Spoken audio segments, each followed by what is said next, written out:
Hi everyone, it's Paul Tilley, and welcome back to another season of Making Tracks. Today, we're going to talk about the railway.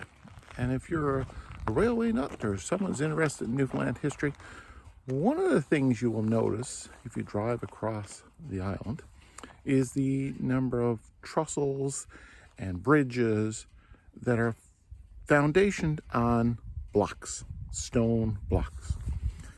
And the question that I've always asked is, where do those blocks come from?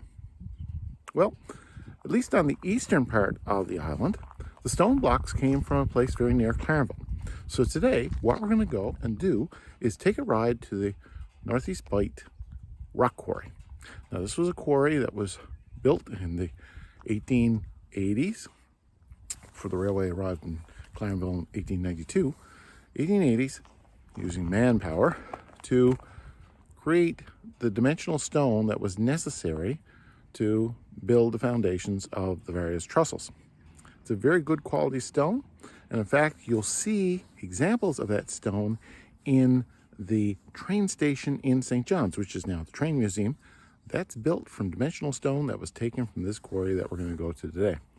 So we're going to begin here at locomotive 900 here in Clarenville, and we're going to head east towards Goobies, and it's about 23 kilometers where we're going, and we're going to take a tour of the quarry. So come on with me as we go.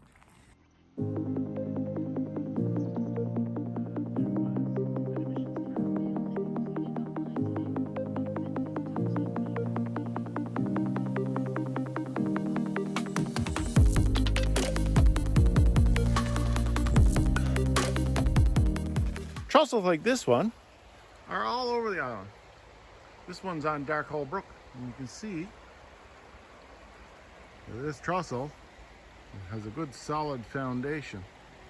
And these are the stones. These dimensional stones come from that quarry.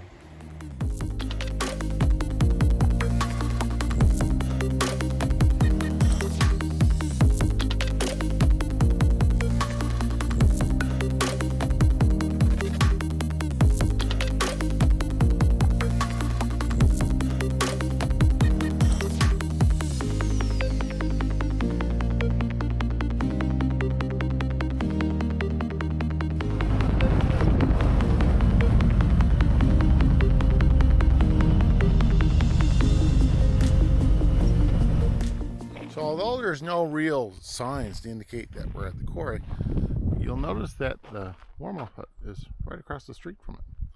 And the markers are natural markers, they're stone. And you can see, if you come and look, where the spikes went down in order to break the rock. So it's about every 5 or 6 inches. These lines in the rock are actually drill holes. This is called a cut and feather. So what happened is that this rock was lying on the ground up and down like this. These holes were drilled in the rock using muscle power in order to drive the stake down into the rock, and eventually it would create this long hole. And then you'd put a kind of a feather, a wedge basically, in here. And you drive the wedge down. The red wedge would eventually, combined with all these other cuts, allow the rock to be broken off. So you can see very clearly the process that was used. So we put holes. I would imagine that they would be done using just plain old hammer and a drill bit. You can see here, it says this rock was known as a pink granite. And you can see the shades of pink in it.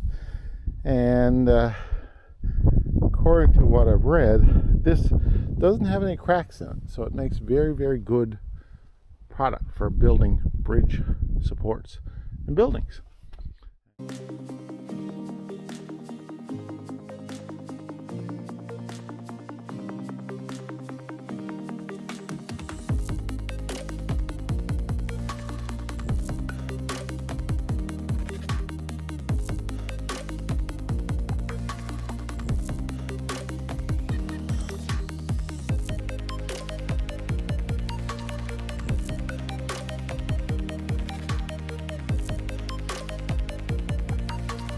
So it's kind of cool to know that this quarry was so important back in 1880 for producing the stone that was used in the trestles.